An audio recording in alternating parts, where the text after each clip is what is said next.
There was a time in America when dinner tables told stories, not just of family, but of survival, creativity, and tradition. Long before fast food chains and frozen TV dinners, homemakers turned to trusted cookbooks, and none held more power than the iconic red and white of Betty Crocker. Her recipes weren't just about feeding the family, they reflected the mood of the nation, the challenges of the times, and the daring flavors that now feel almost forgotten. But here's the twist: many of these dishes, once proudly served in American homes, have all but vanished from our kitchens today. Imagine sitting down to a plate of veal birds, or a savory Victory Garden vegetable pie, crafted during wartime when every scrap of produce mattered. Families leaned on recipes like devil tongue and kidney bean loaf to stretch ingredients and avoid waste, while still keeping dinner exciting. These weren't just meals, they were lifelines, memories baked and boiled into each bite. Some of them sound unusual to modern ears: mock chicken legs fashioned out of ground meats, or the wobbly spectacle of a macaroni mold. Others brought sweet and savory together in bold ways, like pineapple cheese casserole. Even organ meats had their spotlight: liver loaf and hearty oxtail stew were considered nourishing comfort foods. And then there was the infamous Jell-O vegetable ring, a dish that proudly sat at the center of many 1950s tables, even if it raised a few eyebrows. These recipes might seem strange now, but each carries the nostalgia of a different era, moments when food wasn't just about taste, but about resourcefulness, family bonds, and a little bit of culinary experimentation. So let's step back in time and rediscover 10 ancient Betty Crocker dinners Americans don't know anymore. Veal birds. Picture this: it's the 1930s, and the family table is set with a dish that sounds almost poetic: veal birds. But don't let the name fool you: there were no feathers, no wings, and certainly no birds. Instead, this was Betty Crocker's clever way of transforming inexpensive cuts of veal into something elegant enough for Sunday supper.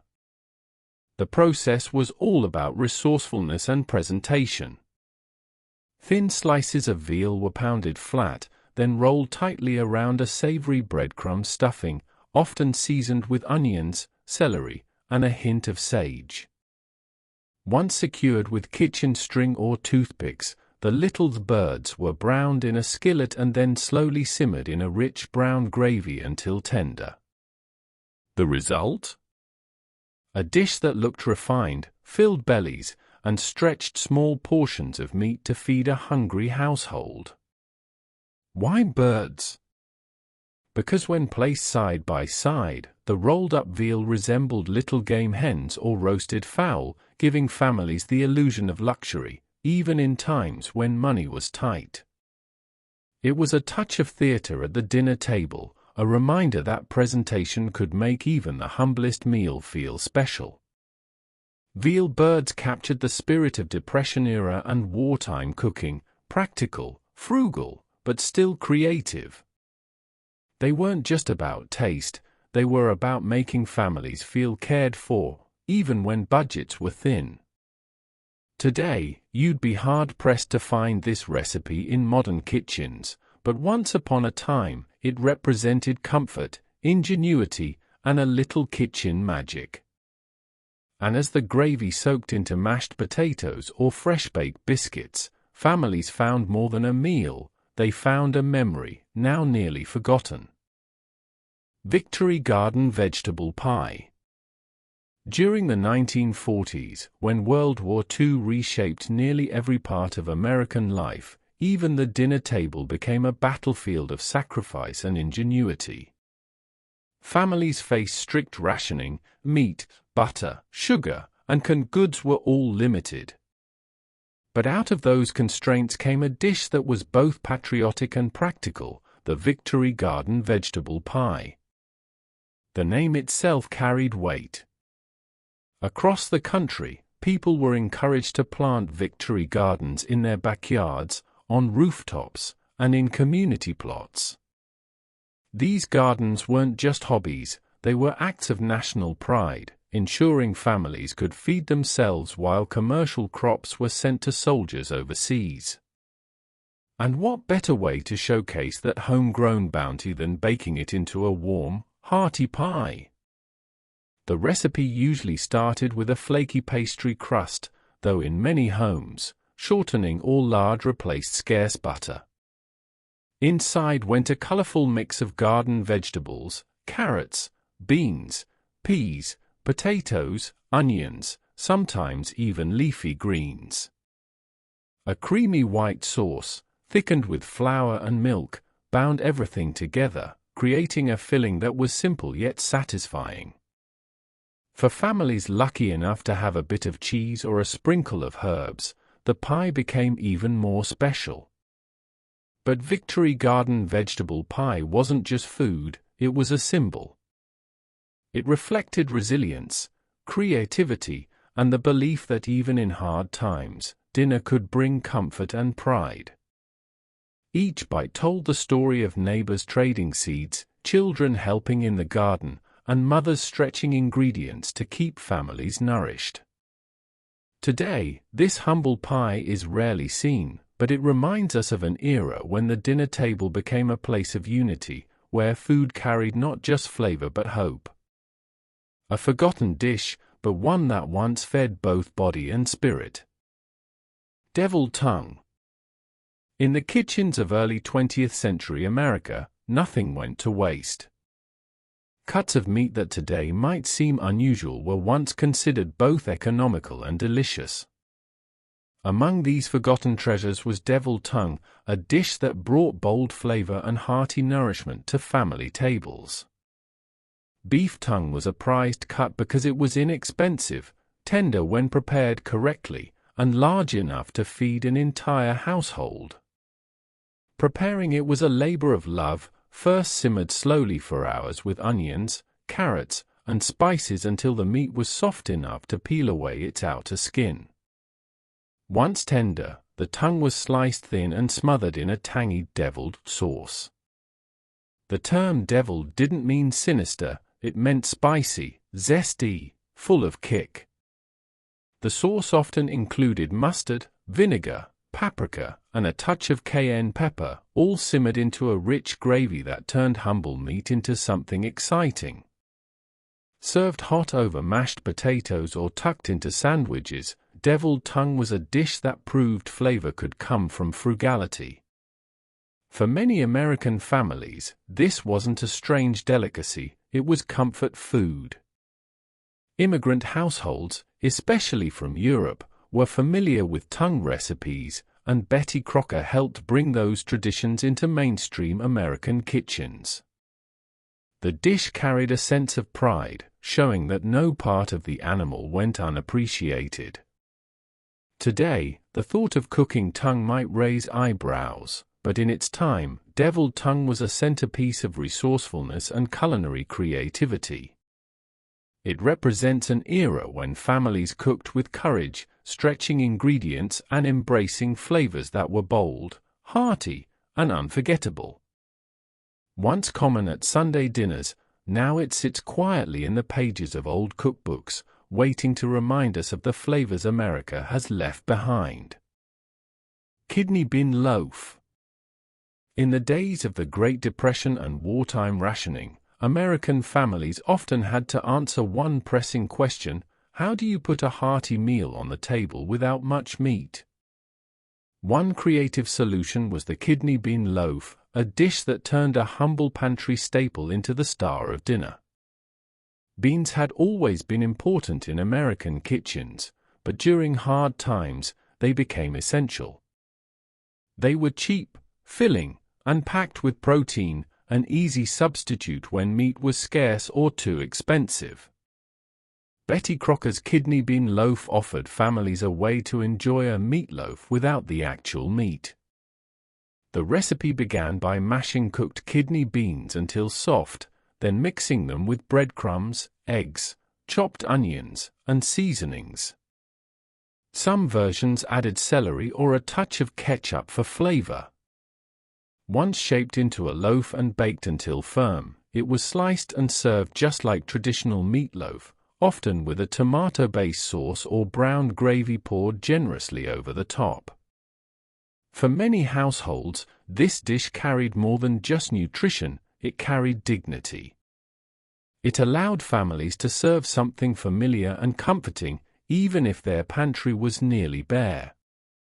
Children could still feel like they were eating a proper dinner, while parents stretched their resources just a little further. Kidney bean loaf was also a reflection of American resilience, finding clever ways to make do with what was available.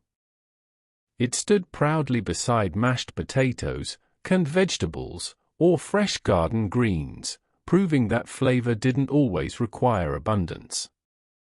Today, it's nearly forgotten, dismissed as too plain or old-fashioned. But once upon a time, kidney bean loaf was a symbol of strength and ingenuity, turning simplicity into something families could gather around with pride. Mock chicken legs. Sometimes the most creative dishes in American history weren't about luxury, they were about illusion. Mock chicken legs were a perfect example, a recipe that gave families the comfort of fried chicken, without actually using chicken. Born in the era of thrift and clever cooking, this dish was popular during the Depression years and lingered well into the mid-20th century. The idea was simple: take inexpensive cuts of ground meat, usually a mixture of pork and veal, sometimes even beef, and season them with herbs, onions, and breadcrumbs. The mixture was then shaped around small wooden skewers or sticks, carefully molded to resemble a chicken drumstick. Once formed, each leg was dredged in flour or breadcrumbs, dipped in egg, and fried until golden brown. The result was crispy on the outside, tender on the inside, and remarkably convincing in appearance. Kids at the dinner table might not even notice they weren't eating real chicken, only that it was delicious. What made mock chicken legs so memorable wasn't just the flavor, but the spirit behind them. They reflected a time when homemakers stretched their creativity as much as their groceries. When chicken was too costly, this recipe let families enjoy a dish that felt special, even when budgets were tight. It was a little culinary trick that brought joy to the dinner table. Today, the recipe has nearly vanished, overshadowed by convenience foods and cheap poultry. But mock chicken legs remind us of an era when food was about more than just taste, it was about imagination, resourcefulness, and keeping a sense of normalcy even in uncertain times. Once a humble imitation, now a forgotten treasure of American kitchens. Macaroni mold. Few dishes capture the quirky spirit of mid-century American cooking like the macaroni mold. At a time when gelatin was at the height of popularity, homemakers weren't just making Jell-O desserts, they were experimenting with mold salads, meats, and yes, even pasta. The result was a dish that looked as impressive on the table as it was unexpected on the plate. The base of a macaroni mold usually started with cooked elbow macaroni, mixed together with chopped vegetables, like bell peppers, onions, and celery, and sometimes diced ham or canned tuna for protein. All of this was bound together not with cheese, as we might expect today, but with gelatin blended into a savory tomato juice or stock. Once poured into a ring mold and chilled, the pasta mixture set into a firm, sliceable shape that could be turned out onto a platter. When presented at luncheons or church gatherings, a macaroni mold was considered a showstopper, bright, colorful, and neatly portioned. It could be garnished with lettuce leaves, olives, or a drizzle of mayonnaise dressing. For families, it was more than food, it was a conversation piece, a reflection of the era's fascination with novelty and presentation. While the idea of pasta suspended in gelatin might raise eyebrows today, at the time it represented modernity and creativity in the kitchen. It was convenient, economical, and stylish, qualities that defined post-war cooking trends. Though long vanished from dinner tables, the macaroni mold remains a symbol of a time when American cuisine wasn't afraid to play with form and texture, even in the most unusual ways. What seems strange now once embodied the pride of a homemaker eager to impress. A forgotten relic, but one that tells the story of food, fashion, and a little bit of daring. Pineapple cheese casserole. In the mid-20th century, American kitchens loved experimenting with sweet and savory pairings. Few dishes capture that bold spirit better than the pineapple cheese casserole, a recipe that sounds unusual to modern ears, but once graced countless dinner tables, especially in the South. The heart of this dish was contrast. Canned pineapple chunks, with their syrupy sweetness, were layered in a casserole dish. Over them went a mixture of sharp cheddar cheese, crushed crackers or breadcrumbs, butter, and sometimes a touch of sugar. Baked until bubbly, the casserole emerged golden on top, with gooey melted cheese wrapped around bright, juicy pineapple. The result was a strange but strangely satisfying balance, sweet fruit meeting salty, savory richness. Why did families love it? Because it was affordable, comforting, and memorable. Pineapple had become widely available after World War II, when canned fruit production soared. For many households, it was an exotic treat from faraway places, yet cheap enough to buy at the local grocery store. Combining it with cheddar cheese wasn't just a quirky twist, it was a way to make simple ingredients feel bold and new. Pineapple cheese casserole often appeared at church suppers, potlucks, and holiday feasts. It could sit proudly next to a ham or roast, acting as both a side dish and a sweet accent. Children loved the pineapple, while adults found the cheesy crust hearty and comforting. Today, the casserole has nearly disappeared, remembered only in faded church cookbooks and handwritten recipe cards. But in its time, it embodied the adventurous, sometimes playful side of mid-century cooking, a dish that dared to break the rules and brought families together with its surprising flavor. A casserole both strange and beloved, now lost to memory. Liver loaf.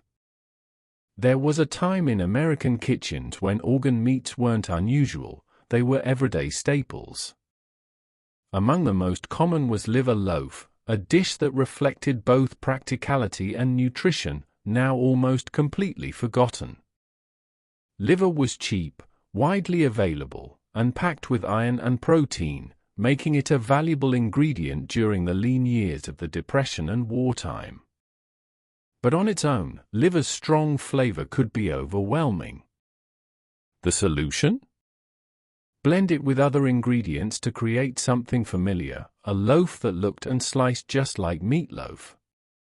The recipe typically started with ground liver, often mixed with breadcrumbs, eggs, onions, and sometimes a bit of pork or beef to mellow the taste.